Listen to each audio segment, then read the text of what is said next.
Very much. Thank you very much.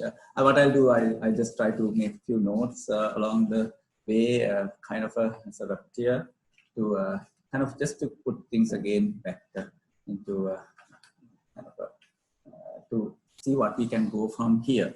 So that doesn't mean that I'm the expert on doing that. I just I thought somebody got to do that, and Nalaka is busy here with all the fiddling everything, and the sir is busy with kind of helping the flow. So I thought, okay, I will sit over there in the back and just kind of summarizing everything for the online viewers who join us right now. And we had an event starting 7 o'clock in the morning, and then it went. So we started walking into the Humboldt tree with few of us using the electric cars that some of the people here actually pioneered bringing into the gardens, we were told.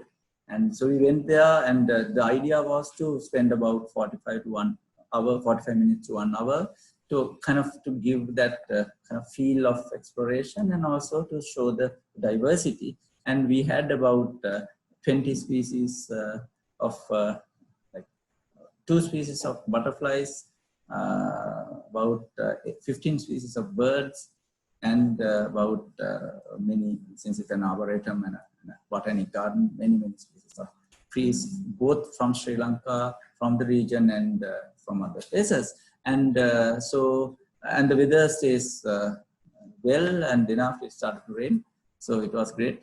And then we moved into the herbarium, and so I think that's a small celebration of our rich tradition of natural history exploration, natural history reporting, and preservation for the future generations. So I think I mean, it's a really like a special moment for me also to see the herbarium and the specimens, Humboldtia, Laurifolia, the herbarium sheets, and the painters of the old involved in the documentation. So I think that was truly a more Humboldt moment for me also. And then after that we moved here. We had Dr. Krishnaraja introducing us, and then from the Botanic Gardens department, which is one of the oldest in the country.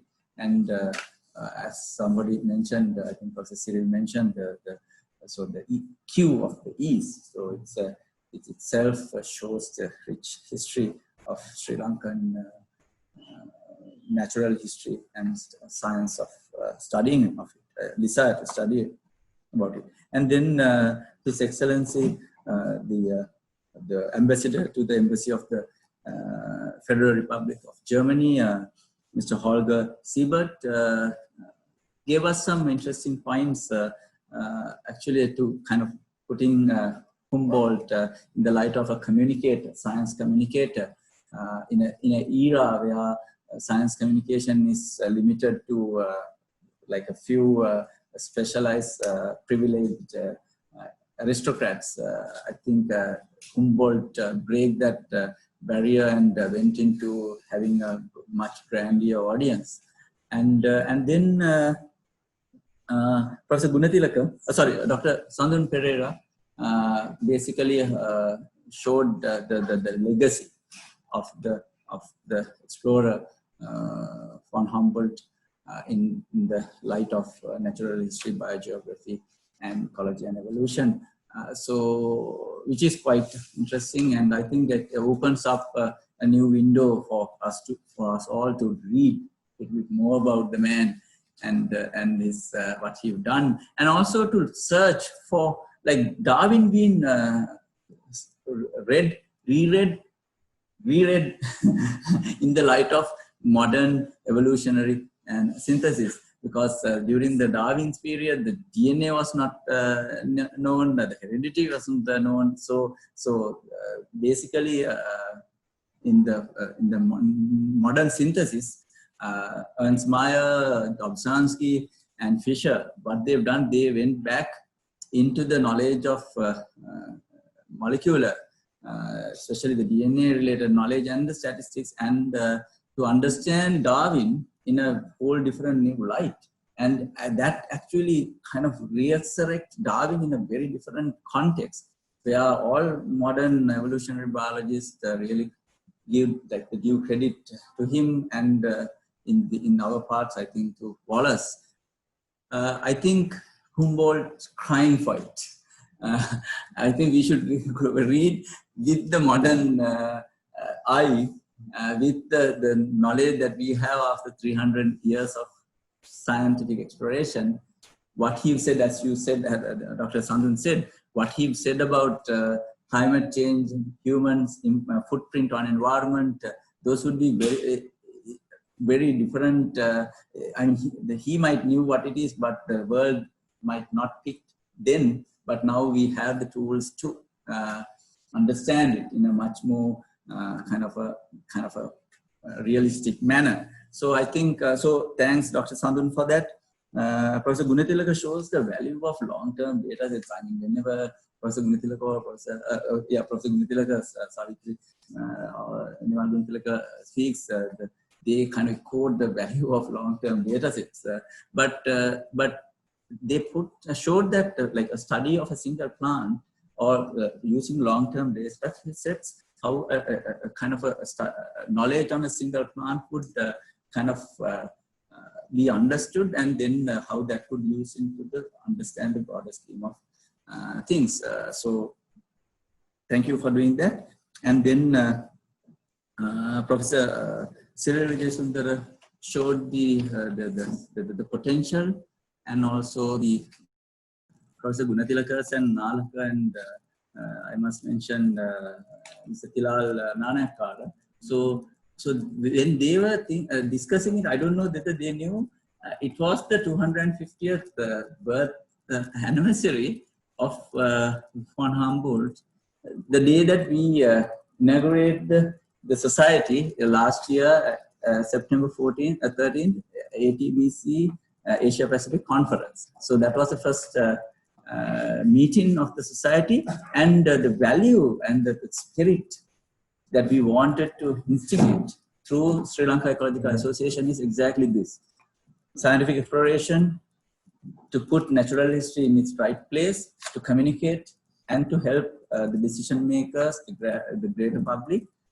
to understand and to conserve. So I think it's exactly for some kind of a coincidence. We took the birthday of the man who actually had the vision that we wanted to, follow in after 250 years down the road. And also, I think Dr. Nalaka Gikianage will do the vote of thanks. But one thing I've noticed is that the herbarium and botanic gardens coming into the picture actually add so much color, value, and weight. Unbelievable. Thank you very much for whatever you are doing over the past 150 years. National Museums Department is also, I think, missing. I think National Museums Department should follow this. I think we should have the National Museums also in the picture in the long run, in the SRIA point of view, being like one of the participants. Yeah, so yes, so the Dharanigala, the Sri Lankan version of this, probably it's the former director, one of the most colorful directors, and the first Sri Lankan director of the National Museums Department is P.E.P. Dharanigala. So maybe that would be a nice kind of merger. So for the international biogeography community, we can say that we are very happy. We are very glad that we took part of this. And also the way, I think it went very nicely. The weather helped, the power helped, and the interesting group of people showed up today from different parts of the country to make this happen. So we will continue this. I will invite Dr. Nalaka Gikianage, the man behind harassing everybody and sending emails and basically get things done would know who helped the most. Okay, over to you, Naraka.